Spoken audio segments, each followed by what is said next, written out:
Hello, and welcome to today's video.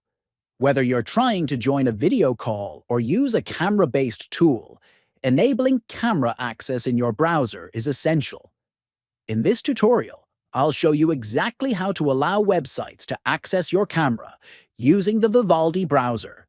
Let's get started. First, open the Vivaldi browser on your computer. Next, click the Vivaldi menu button located at the top left corner of the window. From the drop-down menu, select Settings.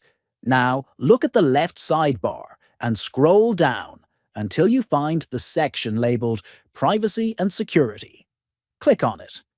After that, scroll down inside the Privacy and Security settings until you reach a category called Website Permissions. Under Website Permissions, locate the option for Camera. Click on it to manage camera permissions. Finally, change the setting from Blocked to Ask. This allows websites to request access to your camera when needed. That's all it takes. Now your Vivaldi browser is set to ask for camera access.